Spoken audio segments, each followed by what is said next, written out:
नाम प्रयासों में नहीं, सफलताओं में होता है। इतना मैं सोचा नहीं था कि बीजेपी सरकार ऐसा आने के बाद ऐसा ही करेगी। हम लोग की मांगें पूरी नहीं होगी, फिर हम लोग सड़कों पे उतरेंगे और महा आंदोलन करेंगे। आरक्षण घोटाला है, मोदी आयोग ने माना है, आरक्षण घोटाला है। राजधानी लखनऊ में 69,000 शिक्षक भर्ती में आरक्षण घोटाले को लेकर धरना प्रदर्शन के 118वें दिन अभ्यर्थियों ने कहा, वक्त की मांग है बड़ा आंदोलन और संघर्ष की।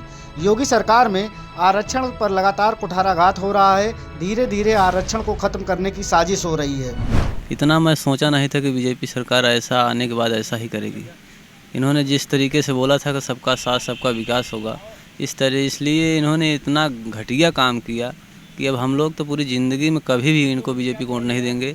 और इन्होंने हरदम टाइम ही दे रहे हैं, कभी 10 दिन का, कभी 15 दिन का। तो ऐसे टाइम देने से, मीटिंग गठित करने से हम लोगों का कुछ भला होने वाला नहीं है।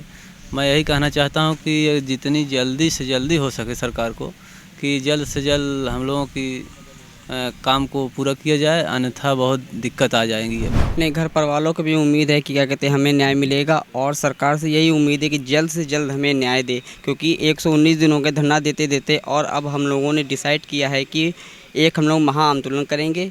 उसकी डेट कल निर्धारित कर दी जाएगी और जल्द से जल्द आपको बताया जाएगा कौन सी डेट को महा आंदोलन होगा, और बहुत भारी संख्या में आंदोलन होगा। इस बार आंदोलन जो होगा वो इको गार्डन में नहीं होगा, इस बार आंदोलन लखनऊ की सड़कों पे होगा और सड़कों को जाम किया जाएगा या विधानसभा घेराव किया जाएगा। और तब तक अभी थोड़ा सा समय है कि सरकार हो सकता है हमें ना आंदोलन करना पड़े, उससे पहले हमें न्याय दे दे। अगर न्याय दे दी तो बहुत सही है, न्याय दे देती। अगर नहीं देती है तो फिर हम लोग सड़कों पे उतरेंगे और महा आंदोलन की करेंगे। देखिए, नाम प्रयासों में नहीं, सफलताओं में होता है। प्रयास हमारा 4 महीने से जारी है और जारी रहेगा, और हमें उम्मीद ही नहीं, पूरा भरोसा है कि हम सफल भी होंगे। सरकार से और सरकार के जो आलाधिकारी हैं उनसे हमारी बातें हो रही हैं और चीज़ें हमारे पक्ष में हैं। अब हम उस दौर में हैं कि हम सरकार से बात करके ही, उनसे अनुनय विनय करके ही अपनी चीज़ों को मनवा सकते हैं। रही बात आंदोलन की, तो हम इंतज़ार कर रहे हैं। हमारे अंदर कितना धैर्य है ये आप लोग जानते हैं, उस चीज़ को पूरा प्रदेश जानता है। हम अगर चाहते तो हम आज सड़कों पर होते, और हमने यहाँ लखनऊ में अब तक न जाने कितनी बार आंदोलन कर चुके होते। हमारे पास संख्या की भी कोई कमी नहीं है। 6 सितंबर को हमने ट्रेलर दिखाया था। आज हमारे पास इतने लोग हैं कि हम उतर सकते हैं सड़कों पर, लेकिन अभी भी हमें सरकार से उम्मीद है कि सरकार हमारी बातों को सुनेगी।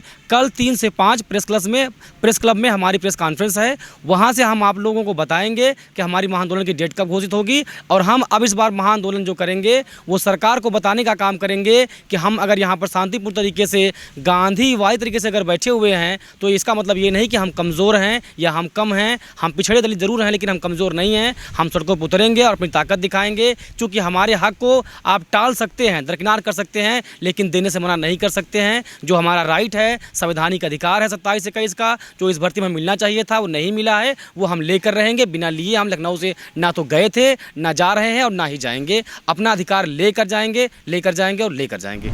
संविधान को बचाने के लिए और दलितों और पिछड़ों के आरक्षण को बचाने के लिए आंदोलन चलता रहेगा।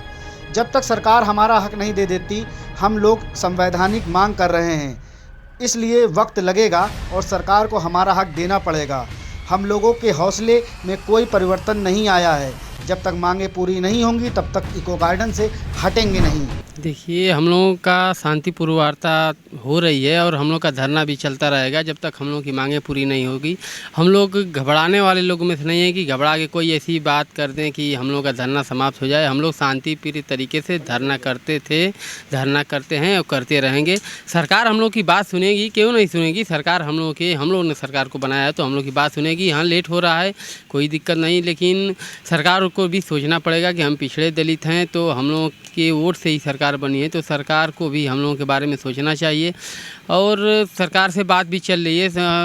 कई बार अधिकारियों से मिला गया तो उन्होंने कहा कि नहीं, आप लोगों का कार्य होगा, थोड़ा धीरज धरिए। तो ठीक है, हम लोग भी शांतिप्रिय तरीके से धीरज रखे हुए हैं, लेकिन सरकार को भी सोचना पड़ेगा हम लोगों के बारे में कि हम लोग अगर उनका सहयोग करें तो वो भी हम लोगों का सहयोग करें। और हम लोग कोई अनैतिक मांग भी नहीं कर रहे हैं। जो राष्ट्रीय पिछड़ा वर्ग आयोग की रिपोर्ट है उसी को लागू कराना है। और आपको बता दें कि हम लोग बहुत ही, जैसे कल हम लोग वहाँ पे गांधी प्रतिमा के पास भी प्रदर्शन किया था, तो हम लोग जल्द ही एक बड़े आंदोलन को भी करने जा रहे हैं और वो आंदोलन पूरे लखनऊ की सड़कों पर होगा और बहुत भारी संख्या में लोग आएंगे और करीब 100 से ज़्यादा संगठन हमारे साथ हैं और हमारे साथ रहेंगे। आंदोलन की डेट भी उम्मीद है कि कल डिसाइड हो जाएगी और प्रेस कॉन्फ्रेंस के द्वारा आप लोगों को बताया जाएगा। उसी के साथ हम लोग अपना आंदोलन लगातार इसी तरह शांतिप्रिय तरीके से जब तक हमारी मांगें नहीं पूरी होगी हम लोग जारी रखेंगे।